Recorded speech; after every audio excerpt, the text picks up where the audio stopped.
प्रभु यीशु मसीह के मधुर और मीठे नाम में एक बार फिर से आप सबों को जय मसीह की।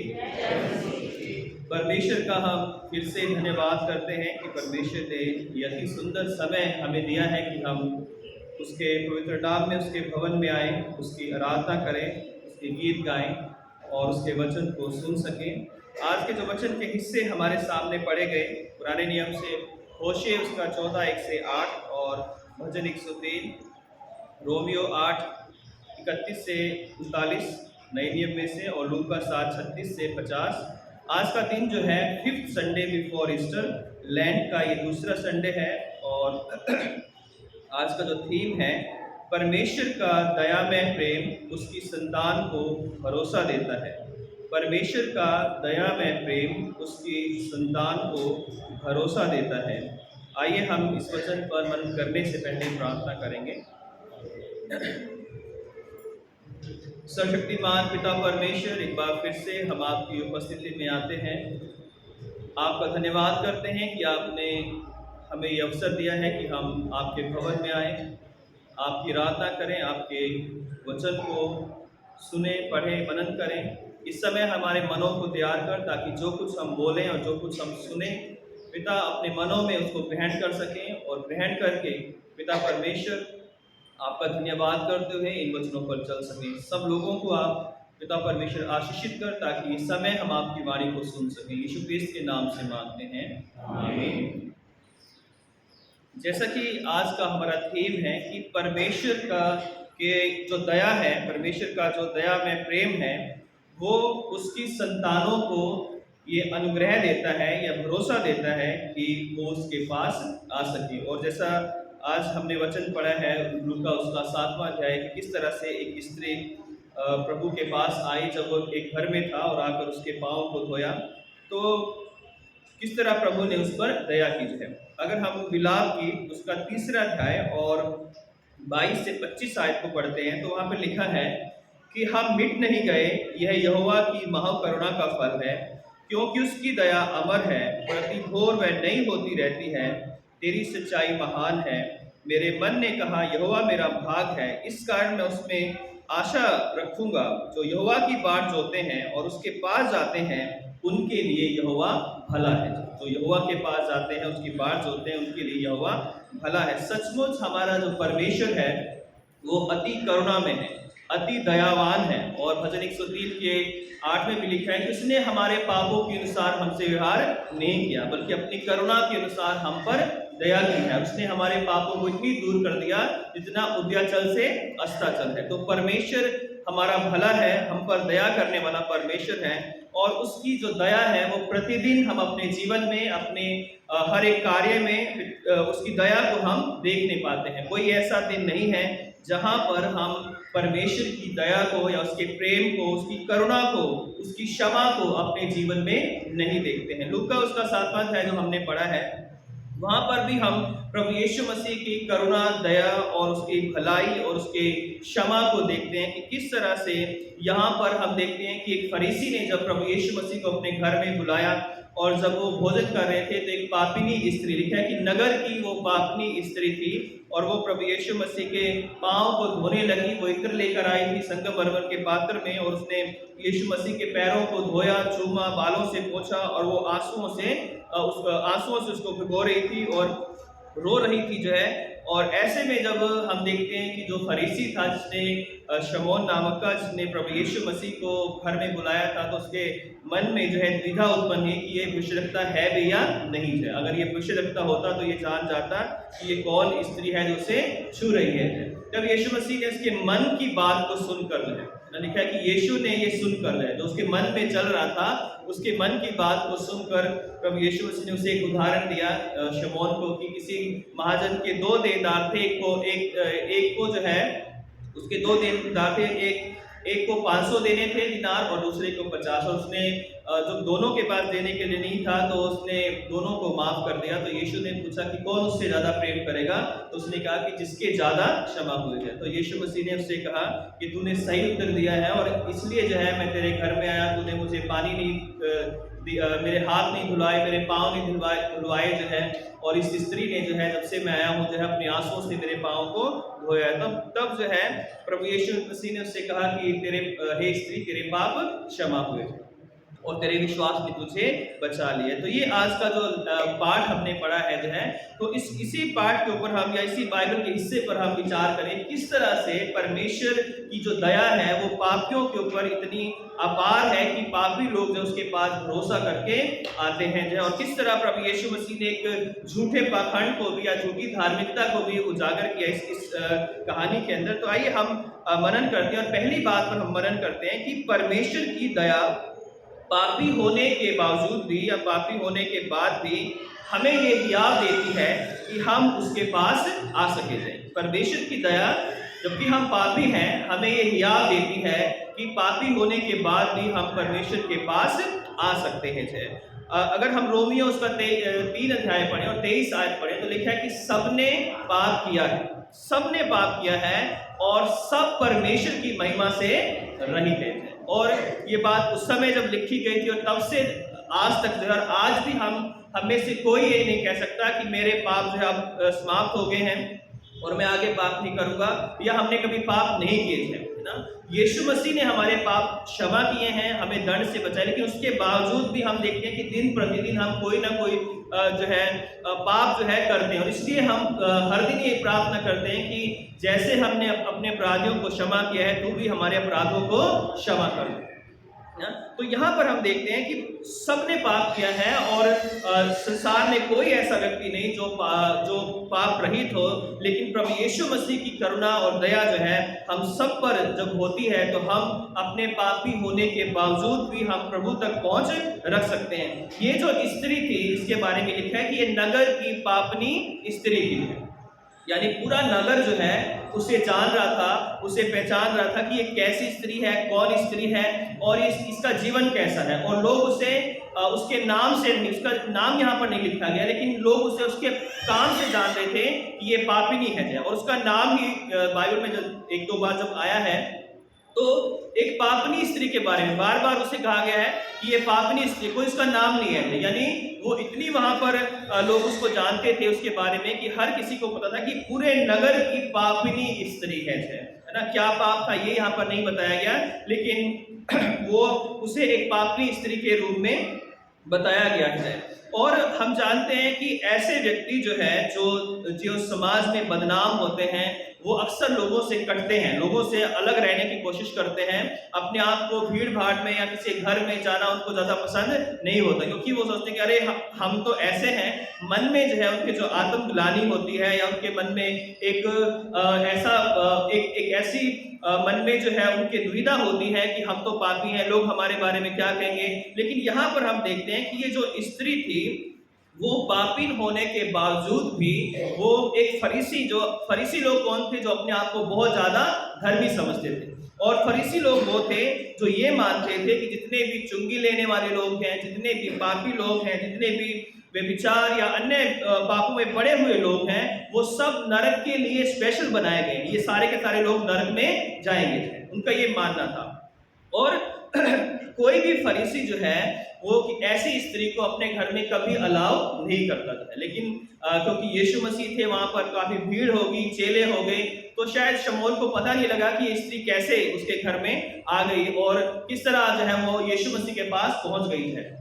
और यहाँ पर हम देखते हैं कि वो स्त्री जो है जब प्रभु यीशु मसीह के पास आती है तो एक बहुत बड़ा रिस्क लेकर आती है ना। उसे पत्थरवाह किया जा सकता था, उसे धक्के मारकर निकाल दिया जा सकता था ना, उसके लिए दरवाजे बंद कर दिए जा सकते थे, लेकिन उसने रिस्क लिया। और वो रिस्क इसलिए उसने लिया क्योंकि वो जानती थी कि जिस यीशु मसीह के पास मैं जा रही हूँ वो दया करने वाला परमेश्वर है, वो प्रेम करने वाला परमेश्वर है। चाहे कितना भी बड़ा पापी क्यों ना हो, वो उससे प्रेम करता है। प्रभु यीशु मसीह का वचन कहता है कि वो पाप से घृणा करता है, लेकिन पापियों से क्या करता है, प्रेम करता है। और पश्चातापी अगर पापी है, जो कोई पश्चाताप करने वाला पापी है, तो उसके लिए तो प्रभु के दरवाजे हमेशा खुले रहते हैं। और यहाँ पर हम देखते हैं कि आज भी बहुत सारे ऐसे लोग हैं जो हम सब जो है बहुत सारी गलतियों में होते हैं, बहुत सारे पापों में होते हैं, लेकिन फिर भी हम हियाव करके परमेश्वर की उपस्थिति में आते हैं। हम जानते हैं कि हम सिद्ध नहीं है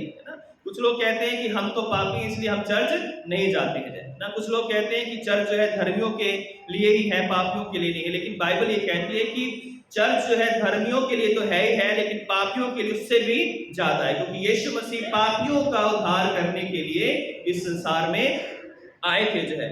और जब हम प्रभु यीशु मसीह के पास आते हैं तो हम भी कोई अपनी बड़ी धार्मिकता या अपने कोई बड़े काम लेकर नहीं आते। ये स्त्री जो है ये बदनाम की जाए, लेकिन उसके बाद भी यीशु मसीह पर भरोसा करके, उसकी दया पर भरोसा करके वो उसके पास आती है। जब हम भी परमेश्वर के पास आते हैं, उसके भोज में शामिल होते हैं, तो हम भी अच्छी तरह जानते हैं कि हम इस योग्य नहीं है कि उसके पास आ सकें, लेकिन फिर भी हम प्रभु यीशु मसीह पर भरोसा करके उसके पास आते हैं। और जब हम अपनी विधि को पढ़ते हैं तो उसमें एक सेक्शन है 37 में, वहां लिखा है कि हम अपनी धार्मिकता पर नहीं बल्कि तेरी बड़ी दया पर भरोसा करके तेरी मेज के पास आने की जरूरत करते हैं या साहस करते हैं। हम तो इस लायक भी नहीं कि जो चूर चार तेरी मेज से गिरती है उसे चुने, लेकिन तू वो परमेश्वर है, तू वो खुदावंद है जिसका स्वभाव हमेशा दया करना है। उर्दू में लिखा है जिसका खासा हमेशा रहम फरमाना है, दया करना है। तो हम अपनी धार्मिकता को लेकर प्रभु के पास नहीं आते हैं। ये स्त्री भी जब प्रभु यीशु मसीह के पास आई तो इसके पास धार्मिकता के लिए कोई भी इसके पास शब्द नहीं थे, कोई भी इसके कार्य अच्छे नहीं थे, लेकिन फिर भी उसकी आंखें प्रभु यीशु मसीह पर थी, उसकी दया पर, उसके दया पर थी, उसके प्रेम पर थी, और वो आकर प्रभु यीशु मसीह के चरणों में बैठ जाती है। दूसरी बात यहाँ पर हम देखते हैं कि जब वो आई तो वहां पर हम देखते हैं कि शमौन जो था, जो फरीसी था, जिसने उसे अपने घर में बुलाया था प्रभु यीशु मसीह को, वो मन में सोचने लगा कि अगर ये भविष्यवक्ता होता तो ये जान जाता कि ये कैसी स्त्री है जो उसे छू रही है।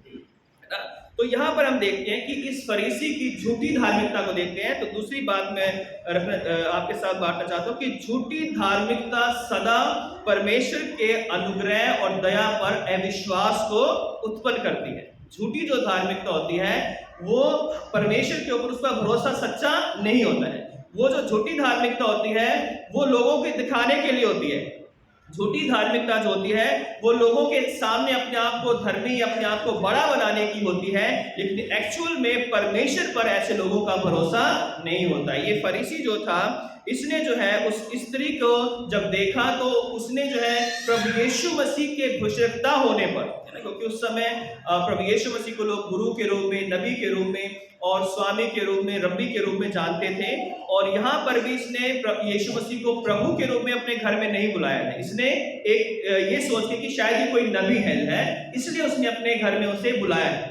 और जब उसने उसे घर में बुलाया तो जब वो स्त्री उसके पास, प्रभु यीशु मसीह के पास आई और आकर संगमरमर का जो पात्र था उसमें से इत्र लेकर जो है प्रभु यीशु मसीह के पांव पर उसने उंडेला और रो रो कर जो है प्रभु यीशु मसीह के पैरों को जो है उसने भिगोया और अपने बालों से जब उसको पहुंचने लगी तो ये जो धर्मी व्यक्ति अपने आप को कह रहा था, ये जो है यीशु मसीह पर जिसने उसे बुलाया है, जिसका वो उसको भीड़ में से लाया कि आज मेरे घर में भोजन कर ले, और उसी के ऊपर वो शक कर रहा है कि क्या ये नबी है भी या नहीं है। तो कई बार हम भी परमेश्वर के लोगों में अपने अविश्वास के कारण परमेश्वर के चुने हुए लोगों पर क्या करते हैं, अविश्वास करते हैं या उनके बारे में गलत धारणाएं बनाते हैं। उनकी प्रभु यीशु मसीह को यहाँ कोई कमी नहीं थी, लेकिन क्योंकि अविश्वास किसका था, उस फरीसी का था। तो आज बहुत सारे फरीसी कलीसियाओं में भी पाए जाते हैं, हम हर घर में पाए जाते हैं, जो अपने घर में, परिवार में एक दूसरे पर विश्वास नहीं करते हैं, परमेश्वर के अगुओं पर या परमेश्वर के लोगों पर विश्वास नहीं करते हैं और अपने अविश्वास को प्रकट करते हैं। तो कई लोग कहते हैं ये कैसे पास्टर हैं, ये कैसे पादरी हैं, ये कैसे व्यक्ति हैं, है ना। और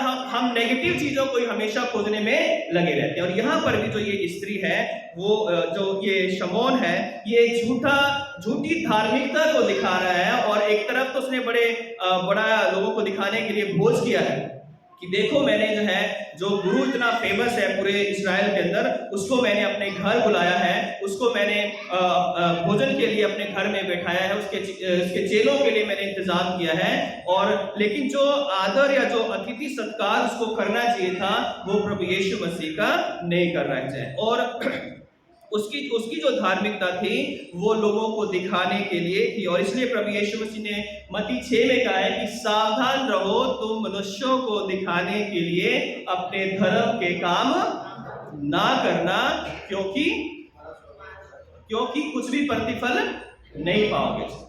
क्योंकि हमारा जो प्रतिफल है वो ऐसे काम करने से हमें कुछ भी नहीं मिलेगा। और इसलिए प्रभु यीशु मसीह ने दिखावटी धार्मिकता के लिए हमेशा फरीसियों के ऊपर जो है कटाक्ष किए जाए, या उनको हमेशा ही डांट लगाई जाए। कि अगर हम मत्ती 23 पढ़ते हैं तो पूरा जो चैप्टर है, हाय फरीसियों तुम पर, हाय शास्त्रियों जो है, तो ऐसे से करके प्रभु यीशु मसीह ने उनको अलग अलग विषयों के ऊपर जो है उनको डांटा। क्योंकि जो ये फरीसी था, जो इसको उस समय के जो अतिथि सत्कार करना चाहिए था, वो उसने प्रभु यीशु मसीह का नहीं किया था। जो आगे जाकर हम देखते हैं कि किस तरह से यीशु मसीह ने उस बात का उसको उल्हाना दिया कि जब मैं तेरे घर में आया, तूने मुझे पानी से मेरे पैर नहीं धुलवाए थे।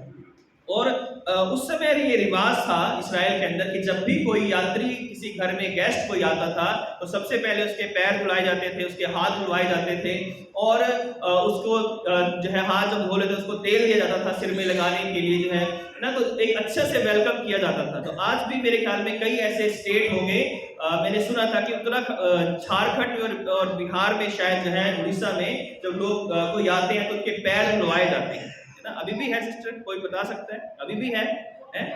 तो अभी भी जो है लोग जब कोई घर से कोई गेस्ट आता है तो उसके पैरों को धुलवाते हैं, है ना। तो ऐसा ही ट्रेडिशन जो है इजराइल में भी था कि जब लोग वहां पर आते थे तो सबसे पहले उनके पैर धुलवाए जाते थे, जो है उनके हाथों को धुलवाया जाता था, फिर मुंह हाथ धोकर जब खाना खाएंगे तो हमेशा बिना हाथ धोए जो वो खाना नहीं खाते थे। अगर हम मरकुस 7 अध्याय में सारे ट्रेडिशन ये लिखे हुए वहां पर हम देख सकते हैं। और यहाँ पर जो इसका एक अतिथि सत्कार करने की एक जिम्मेवारी थी वो उसने पूरी नहीं की जाए। क्यों? क्योंकि वो सोचता था कि मैं तो धर्मी हूं, मुझे क्या जरूरत है। और इसलिए इब्रानियों में लिखा हुआ है कि पहुनाई करना ना भूलो, यानी अतिथि सत्कार करना ना भूलो, क्योंकि ऐसा करने से, या अतिथि सत्कार जिन्होंने किया इसके द्वारा कितने लोगों ने अनजाने में ही स्वर्गदूतों की सेवा कर दी, है ना। जब हम किसी का या परमेश्वर के लोगों का जो है आदर सत्कार करते हैं तो हम अनजाने में ही परमेश्वर के स्वर्गदूतों का क्या करते हैं, आदर और सत्कार करते हैं। और पतरस भी कहता है, पतरस 4:9 में, पहला पतरस, कि जो अतिथि सत्कार है, पहुनाई करना है, वो बिना कुड़कुड़ाए हमें एक दूसरे की पहुनाई करना चाहिए। तो यहाँ पर जो ये फरीसी था जो है, इसने ऐसा कुछ भी नहीं किया, उल्टे ये उस स्त्री के ऊपर क्या कर रहा है, दोष लगा रहा है एक तरह से, या प्रभु यीशु मसीह के ऊपर शक कर रहा है कि क्या ये सच में ही भविष्यवक्ता है। तो यहाँ पर झूठी धार्मिकता जो है सदा लोगों के मन में अविश्वास को उत्पन्न कर गया। तीसरी बात यहाँ पर हम देखते हैं कि एक पापी प्रभु की दया प्राप्त करके जब पाप की दलदल से बाहर आता है तो उसका जो हृदय है वो प्रेम से, प्रभु के प्रेम से भरा रहता है, वो प्रभु से ज्यादा प्रेम करता है। और ये बात हम देख सकते हैं जब प्रभु यीशु मसीह ने 41 आयत से जो उदाहरण दिया है, तो यीशु मसीह ने एक उदाहरण दिया कि 2 देनदार थे जो है, एक 550 धरता था, और उनको देने के लिए जब कुछ भी नहीं था, अपने जो स्वामी था, तो उसने दोनों के जो दिनार थे वो क्या कर दिए, क्षमा कर दिए, है ना। क्षमा दोनों के हुए, लेकिन एक के ज्यादा हुए और एक के कम हुए जाए। तो यीशु मसीह ने उससे पूछा कि कौन ज्यादा प्रेम करेगा उससे जो है, तो उसने, फरीसी ने खुद कहा कि जिसके ज्यादा क्षमा हुई।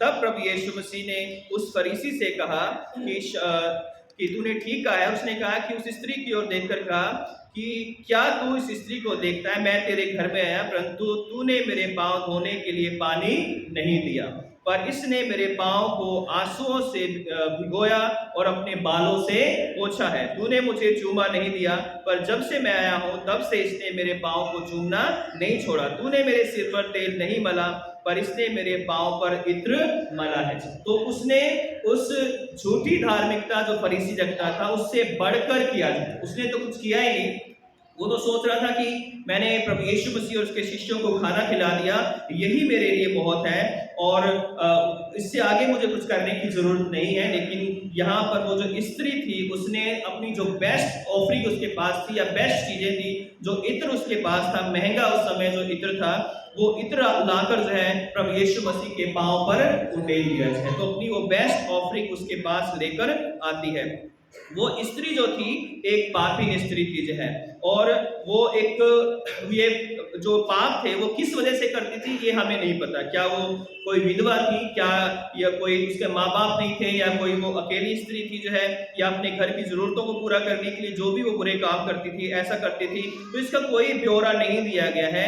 लेकिन यही लिखा गया है कि वो एक पापिनी स्त्री थी। लेकिन जब वो यीशु मसीह के पास आती है, अपने आंसुओं से जो प्रभु यीशु मसीह के पांव को धोती है, तो इससे एक बात पता चलती है कि वो स्त्री कैसी भी थी, पापिनी थी, लेकिन वो मन में बहुत दुखी थी, बहुत पीड़ा में थी, और वो उस पीड़ा में जो है प्रभु यीशु मसीह के कदमों में आकर वो अपने आंसुओं को भिगो रही थी, आंसुओं से जो है उसके पांव को भिगो रही थी। अगर आपको हन्ना के बारे में याद है, तो हन्ना भी जब परमेश्वर के मंदिर में गई थी तो वो पीड़ा में थी, दुख में थी, और उसके ऊपर ताने मारे उसे जाते थे, और इस कारण वो प्रभु के जब भवन में गई तो वो क्या कर रही थी, वहां पर आंसुओं से रो रही थी। वो स्त्री जो प्रभु के सामने उसके भवन में जाकर आंसू बहाकर परमेश्वर के घर में रो रही थी। जब हम पीड़ा में होते हैं, दुख में होते हैं, तो हमारे जो आंसू है वो निकल आते हैं, जो हम परेशानियों में होते हैं, और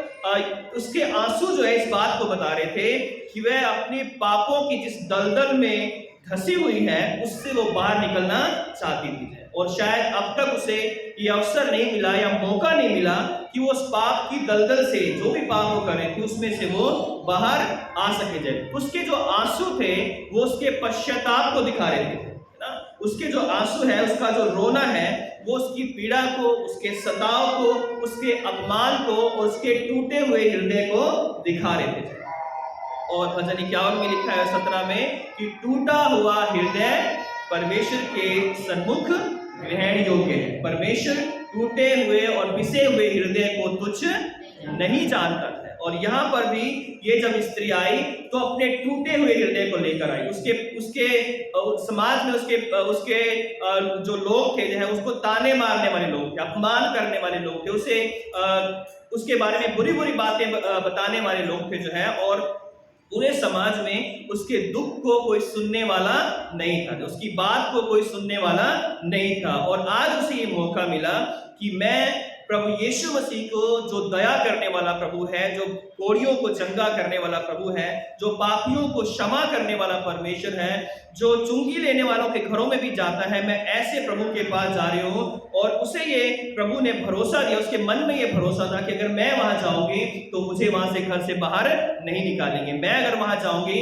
तो यीशु मसीह मुझे दुदकारेंगे नहीं, चाहे मुझे नहीं डांटेंगे जो है। और इस भरोसे के साथ वो प्रभु यीशु मसीह के पास आती है, और वो इस बात से स्वयं अचंभित होगी कि कैसे एक रब्बी या एक नबी जो है उसको उसने जाकर छू लिया है, और उसके पाँव को वो छू रही है, अपने बालों से उसके पाँव को पोंछ रही है, उसे चूम रही है, और उसके बावजूद भी यीशु मसीह सिर्फ उसको देख रहे हैं ना वो कुछ बोल रही है, ना तक यीशु मसीह ने उसे कुछ बोला है। और इस बात से अचंभित थी कैसे एक उस समय में धर्मी व्यक्ति उसे छूने के लिए अलाउ कर सकता है, क्योंकि अगर कोई रब्बी या कोई फरीसी होता तो तुरंत जो है अपने नौकरों को आज्ञा देता कि इसे उठाओ और बाहर घर से बाहर फेंको, या इसे पत्थरबाह करो, क्यों इसने मुझे छू लिया, इसने मुझे अशुद्ध कर दिया है ना, ये अशुद्ध स्त्री है और इसने मुझे छूने के द्वारा क्या कर दिया है, अशुद्ध कर दिया है। लेकिन यीशु मसीह के जब पास आई तो यीशु मसीह ने उस समय में, जब बहुत सारी धार्मिक रीति रिवाज बड़े कड़े थे जो है, उसको उसने यीशु मसीह को छुआ, तो जब वो छू रही थी तो उसके आंसू बह रहे थे। जब वो छू रही थी तो वो रो रही थी। क्यों? क्योंकि उसे भी यकीन नहीं हो रहा था कि ये कौन प्रभु है, या कौन ऐसा व्यक्ति है जो ऐसी मुझ जैसी पापी स्त्री को छूने के लिए अलाउ कर रहा है। और यीशु मसीह ने दोनों व्यक्तियों के मन की दशा को जान लिया। उधर शमौन क्या सोच रहा है वो यीशु मसीह ने जान लिया, उधर वो स्त्री क्या सोच रही है यीशु मसीह वो भी जानते थे। यीशु मसीह जानते थे कि ये जो आंसू बहा रही है ये पश्चाताप के आंसू है। यीशु मसीह जानते थे कि ये दुखिया और पीड़ित और समाज में जो है एक तरह से अन्याय की गई है, इसके ऊपर इसका शोषण किया गया है, और यीशु मसीह उसके मन की दशा को जानते थे जो है। और इस कारण प्रभु यीशु मसीह जब उसको देखते रहे, उसे कुछ नहीं कहा, ना ही उस स्त्री ने चिल्ला चिल्लाकर अपनी धार्मिकता के बारे में बताया कि मेरे से क्यों गलती हुई, कैसे गलती हुई। सिर्फ उसके आंसुओं ने सब कुछ वहां पर कह दिया। कई बार जो है हमारे जो आंसू है या हमारी जो बॉडी लैंग्वेज है वो सब कुछ बता देती है। हमें ज्यादा बोलने की जरूरत नहीं होती है, और वो हमारा परमेश्वर ही है जो हमारे मन की, हमारे विचारों की, हमारे जो आत्मा हमारी पीड़ित है, दुखित है, निराश है, उस सब बातों को जानने वाले जो कौन है वो हमारे प्रभु यीशु मसीह है। और उस प्रभु यीशु मसीह ने उसे जो है देखा जो है, और जब वो व्यक्ति जो सोच रहा था कि किस तरह से जो है ये स्त्री से छू रही है, तो तब प्रभु यीशु मसीह ने उदाहरण दिया था। तो यहाँ पर एक चीज हम देखते हैं कि यीशु मसीह ने जो है उस स्त्री के पापों को क्या कर दिया, क्षमा कर दिया था।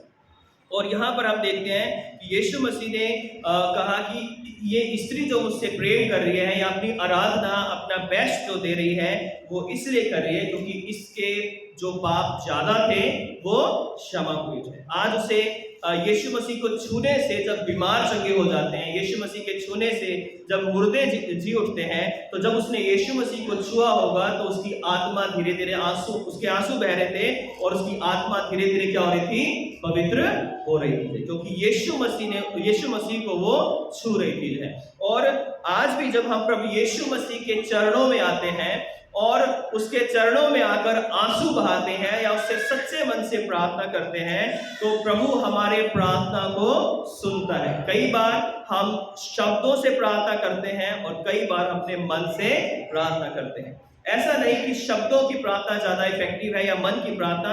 हम किसी भी तरह से प्रार्थना करें, शब्दों से भी परमेश्वर हमारी प्रार्थना को सुनता है, और बिना शब्दों के भी परमेश्वर हमारी प्रार्थना को सुन सकता है। कई बार हमारे मनों में ख्याल आते हैं कि अरे ये चीज होनी चाहिए, हम किसी से बोलते नहीं, खुद भी हम बात नहीं करते हैं, लेकिन परमेश्वर कुछ दिनों में या कुछ समयों के बाद हमारी उन इच्छाओं को क्या कर देता है, पूरा करता है। भजन 103 में लिखा है कि वही तो तेरी लालसा को उत्तम पदार्थों से तृप्त करता है। हमारा परमेश्वर ऐसा है जो हमारे मन में उठे हुए विचारों को भी जो है, जो भली चीजें हमें उसके लोगों को, पश्चातापी लोगों को, से प्रेम करने वाले लोगों को जो जरूरी होती है, परमेश्वर उन चीजों को क्या करता है, मुहैया करता है। जब जब हमें जिस चीज की जरूरत होती है, परमेश्वर कोई ना कोई ऐसा इंतजाम करता है कि वो चीज हम तक पहुंच जाती है।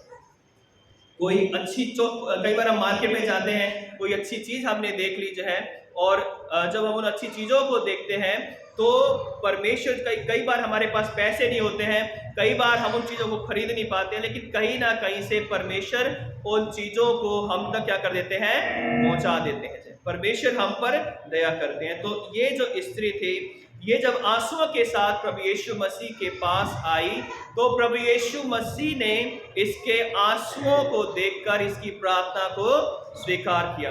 इसकी जो दुर्दशा थी या इसकी जो मन की दशा थी, इसका जो पश्चाताप था, उसको उसने ग्रहण किया। और लास्ट की जो बात है कि एक पापी का सच्चा पश्चाताप परमेश्वर की महान करुणा और उसके जो दया है, उसकी जो क्षमा है, वो उसको अनंत जीवन का भरोसा देती है। जब एक पापी प्रभु यीशु मसीह पर विश्वास करता है और पश्चाताप करता है, तो प्रभु यीशु मसीह उसे अनंत जीवन का क्या करते हैं, भरोसा देते हैं। जब ये स्त्री आई, इसने पश्चाताप किया, और उसके बाद लास्ट में प्रभु यीशु मसीह ने क्या कहा कि इसलिए इसमें 48 वर्ष में कि उसने उस स्त्री से कहा कि तेरे पाप क्षमा हुए। नहीं, बात लास्ट में प्रभु यीशु मसीह ने कही, आते ही नहीं कही जाए। क्यों कही?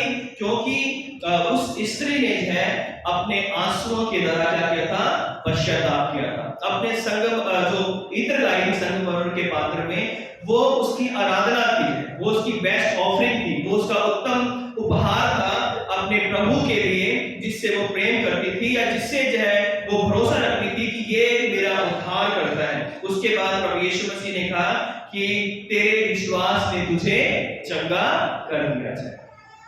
तो हम देखते हैं कि एक पापिनी स्त्री जो पूरे नगर में बदनाम थी, वो यीशु मसीह के चरणों में आई, उसने आंसू बहाए और वो क्या लेकर गई? अपने पापों की क्षमा और अनंत जीवन का जो है परमानेंट जो है एश्योरेंस है ना, एक प्रॉमिस जो है कि तेरे विश्वास ने तुझे बचा लिया जाए। तो यहाँ पर हम देखते हैं कि जब हम प्रभु यीशु मसीह के पास किसी भी दशा में है, किसी भी हालात में जब हम प्रभु के पास आते हैं, चाहे हम बीमार हैं, चाहे हम दुखी हैं, चाहे हम निराश हैं, चाहे हम हताश हैं, चाहे हम फाइनेंशियली हम क्राइसिस में हैं, किसी भी तरह की समस्याओं में हैं, जब हम आंसुओं के साथ प्रभु के चरणों में आते हैं, उसके घर में आते हैं, उसके भवन में आते हैं, अपने घर में जब हम प्रार्थना करते हैं, उसके चरणों में बैठ जाते हैं, तब परमेश्वर हमारे आंसुओं को देखता है। तब परमेश्वर हमारे उस आराधना को, उस स्तुति को जो हम करते हैं, उसको वो जानता है और हमारे पापों को क्षमा करता है।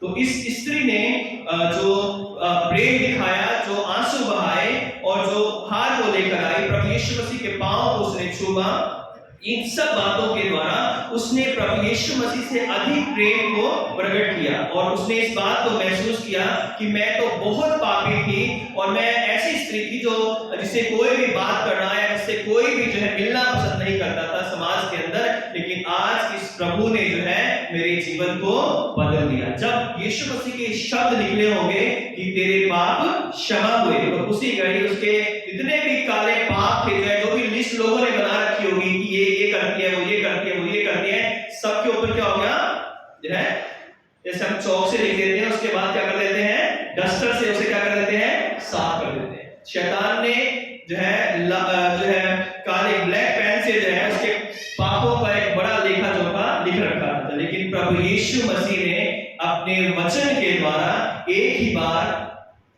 क्या कर दिया, उस सारे पापों को साफ कर दिया।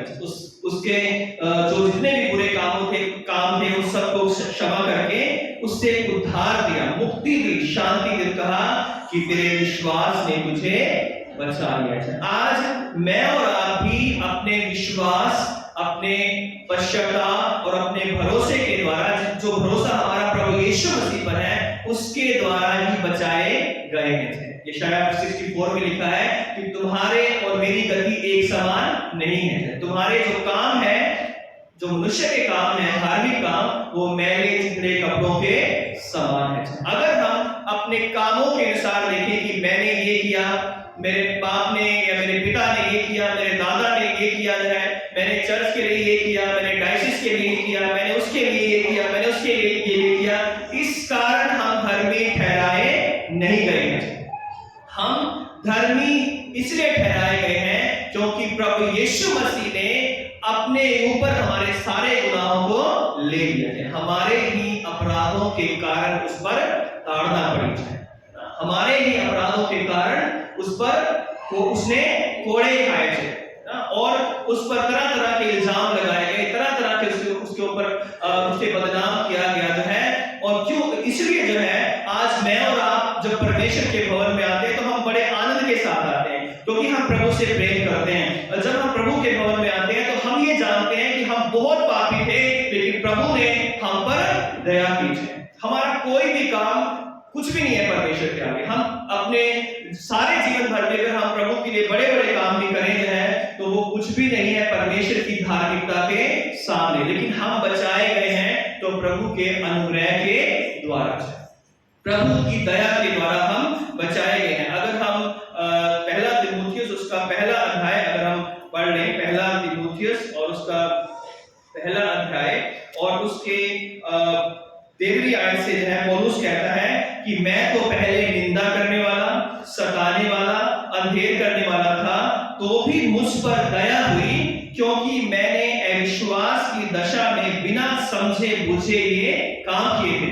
पौलुस ने सब जो काम किए वो कह रहा है कि मुझ पर दया हुई, मैं तो बहुत पापी था, निंदा करने वाला, सताने वाला, अंधेर करने वाला, बुरे बुरे काम करने वाला था, लेकिन मुझ पर ये दया इसलिए हुई लिखा है और हमारे प्रभु का अनुग्रह उस विश्वास और प्रेम के साथ जो मसीह यीशु में है बहुतायत से हुआ।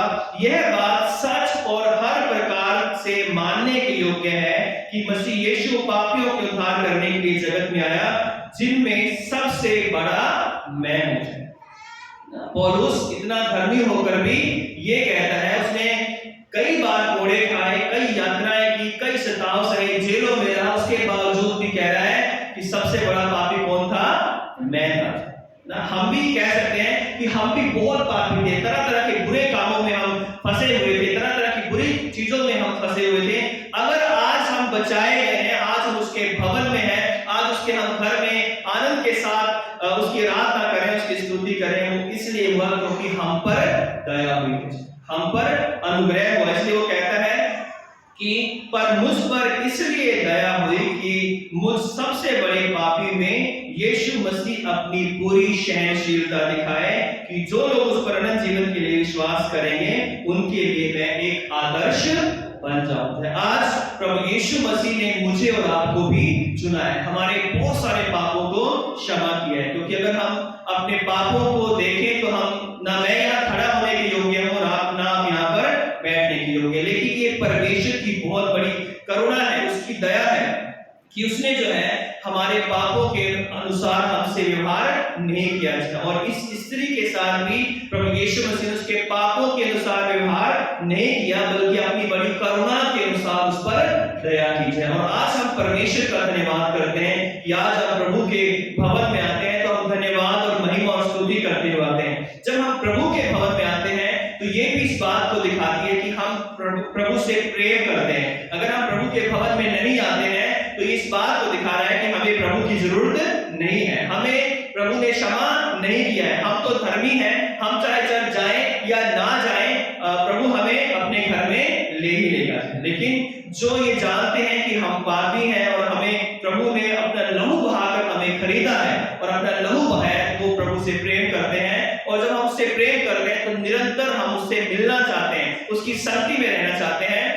और जब हम आंसुओं के साथ उसके पास आते हैं तो परमेश्वर हमारे हर एक मन की इच्छा को पूरा करता है। और परमेश्वर आप पर सब पर दया करता है, हम सब पर दया की गई है, इसलिए हम यहाँ पर बैठे हैं। तो प्रभु के प्रेम को कभी ना भुलाएं। और प्रभु कहता है कि हम अपनी सारी बुद्धि से, सारे अपने प्राण से, अपनी सारी शक्ति से क्या करें? प्रभु से प्रेम करें। और उसकी दया हमें ये भरोसा देती है कि हम निरंतर आकर उसके चरणों में, अपने घर में हम प्रार्थना करें, वचन पढ़ें, अपने बच्चों के साथ प्रार्थना करें, अपने बच्चों को प्रभु का वचन सिखाएं, घर में फैमिली प्रेयर जरूर करें। जब भी चर्च में आने का मौका मिलता है, किसी भी आराधना में, हम परमेश्वर के भवन में आए, जब हम उसके भवन में आएंगे तो परमेश्वर हमारे जीवनों को बदल देगा। उसके बाद वो जब स्त्री गई होगी और यीशु मसीह ने जब उसके पाप क्षमा कर दिए हो तो वो सिर झुकाकर नहीं गई होगी, है ना? अब वो उठकर गई होगी कि मेरे यीशु ने मेरे पाप क्षमा कर दिए, अब तुम मुझे पापिनी नहीं बुला सकते, क्योंकि यीशु मसीह ने मेरा उद्धार कर दिया है। आज जब हम यहाँ से जब जाते हैं तो हम कहते हैं कि हमारे प्रभु ने हमारा उद्धार कर दिया है। हम इसलिए आए हैं क्योंकि प्रभु ने हमारा उद्धार कर दिया है, और हम इसके लिए प्रभु का जितना भी धन्यवाद करें उतना ही कम है। चाहिए प्रार्थना करें। सर्वशक्तिमान पिता परमेश्वर, हम आपको धन्यवाद देते हैं जीवन की सारी आशाओं के लिए।